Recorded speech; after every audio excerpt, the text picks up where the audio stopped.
नमस्कार विद्यार्थी मित्रांनो, स्पर्धा परीक्षा डिजिटल लर्निंग या यूट्यूब चॅनलवरती आपल्या सर्वांचं स्वागत आहे। विद्यार्थी मित्रांनो, आज आहे 15 एप्रिल 2024। तर आपली डेली करंट अफेअर्सच्या सीरीज मधील काही महत्त्वाच्या चालू घडामोडी आज आपण अभ्यासूया।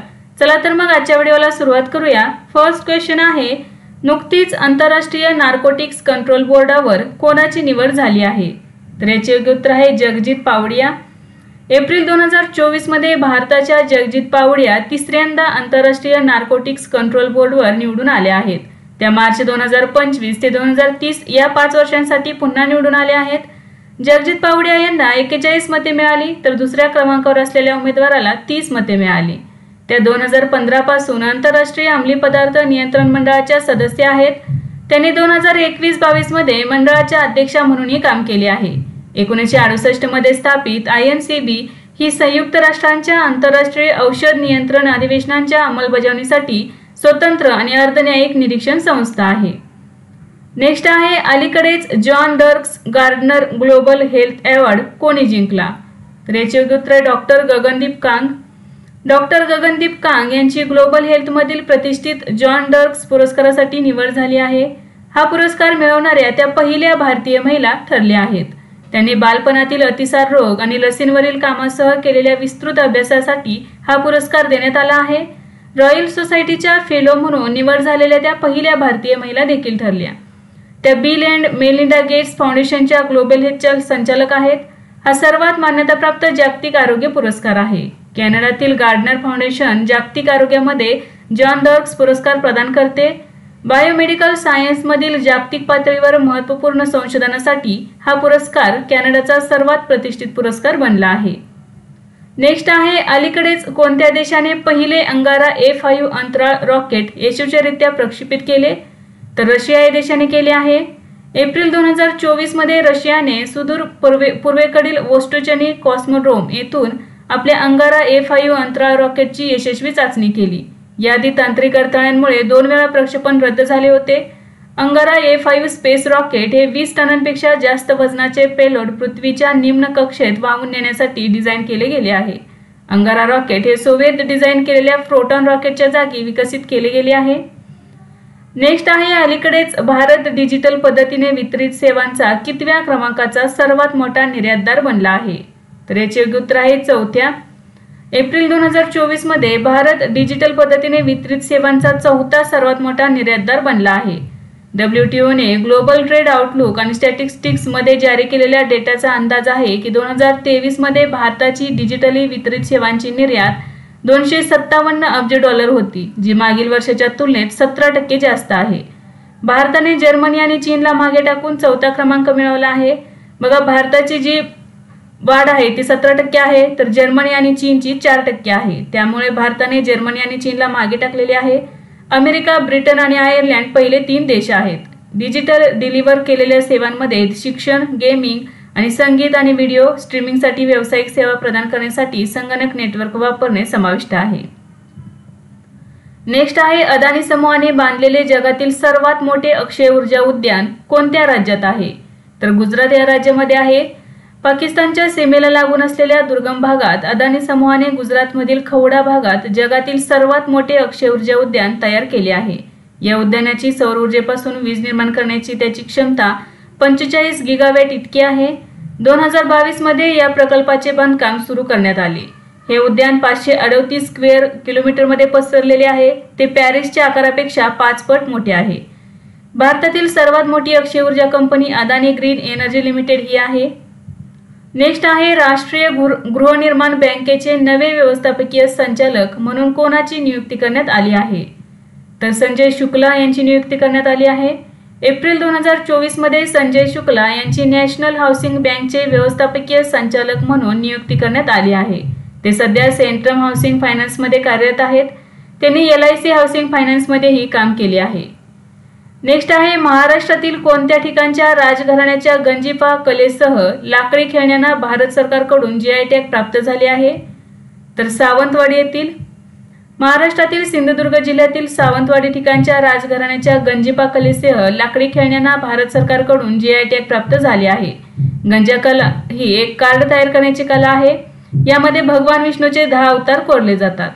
तर सावंतवाडीची लाकडी खेळणी जगप्रसिद्ध आहेत. नेक्स्ट आहे अलीकडेच राष्ट्रीय न्यायिक अकादमीचे प्रमुख म्हणून कोणाची नियुक्ती करण्यात आली आहे? तर न्यायमूर्ती अनिरुद्ध बोस यांची.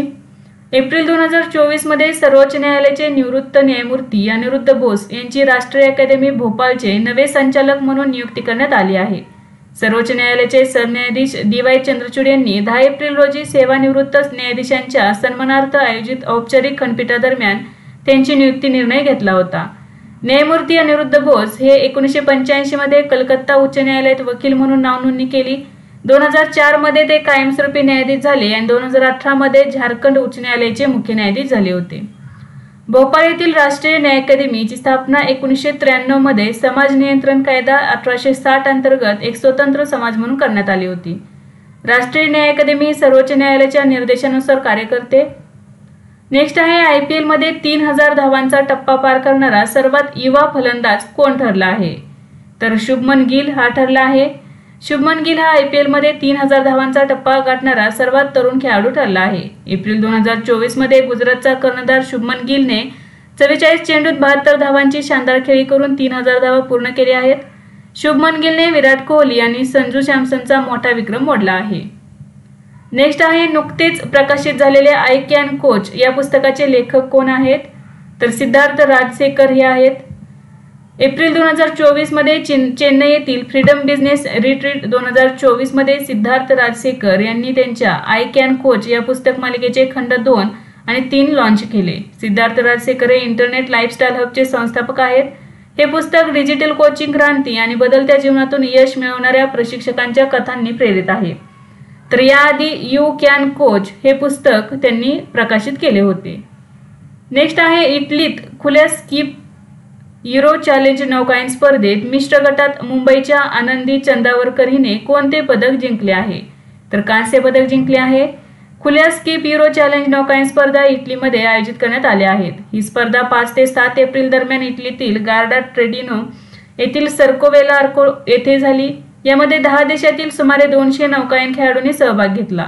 मुंबईत भारताच्या 15 वर्षीय आनंदी चंदावरकरने 17 वर्षाखालील मुलींच्या गटात मिश्र प्रकारात कांस्य पदक जिंकून अव्वल स्थान पटकावले. या स्पर्धेत 15 वर्षाखालील आणि 17 वर्षाखालील वयोगटातील 130 खेळाडूंनी सहभाग घेतला होता. नेक्स्ट आहे नुकतेच स्वामी विवेकानंद अंडर-20 फुटबॉल चॅम्पियनशिपचे उद्घाटन कोठे झाले? तर छत्तीसगड या राज्यात झाले. 12 एप्रिल 2024 रोजी स्वामी विवेकानंद अंडर-20 राष्ट्रीय फुटबॉल चॅम्पियनशिप छत्तीसगडमध्ये सुरू झाली आहे.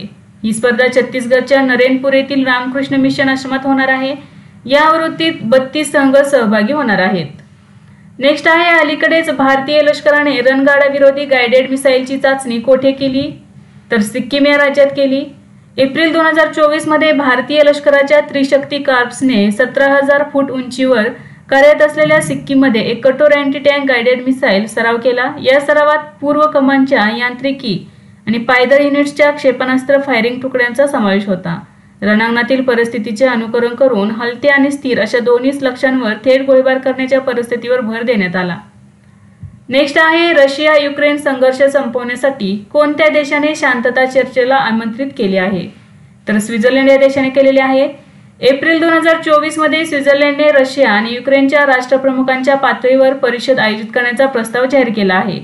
ही परिषद आयोजित करण्याची तारीख 15 ते 16 जून 2024 प्रस्तावित आहे. यामध्ये 120 देशांना आमंत्रित केले जाईल. शांतता प्रक्रियेसाठी ठोस रोडमॅप तयार करणे हा याचा उद्देश आहे. स्वित्झर्लंडमध्ये होणाऱ्या या शांतता परिषदेसाठी भारतालाही निमंत्रित करण्यात आले आहे. नेक्स्ट आहे अलीकडेच आशियाई विकास बँकेने आर्थिक वर्ष 2024-25 साठी भारताचा GDP विकास दर किती टक्के असेल असा अंदाज वर्तवला आहे? तर 7% अंदाज वर्तवला आहे. आशियाई विकास बँकेने चालू आर्थिक वर्ष 2024-25 साठी भारताचा GDP वाढीचा अंदाज 7% सुधारित केला आहे. एशियन डेव्हलपमेंट आउटलुकच्या एप्रिलच्या आवृत्तीत एशियन डेव्हलपमेंट बँकेने चालू आर्थिक वर्षासाठी भारताचा GDP वाढीचा अंदाज 6.7% वरून 7% वाढवला आहे. याआधी RBIने चालू आर्थिक वर्षात GDP वाढ 7% राहील असा अंदाज वर्तवला होता. विद्यार्थी मित्रांनो, आज आपण काही महत्त्वाच्या चालू घडामोडी अभ्यासल्या. यासारखेच नवनवीन व्हिडिओ पाहण्यासाठी चॅनलला लाईक करा आणि सबस्क्राईब करायला विसरू नका.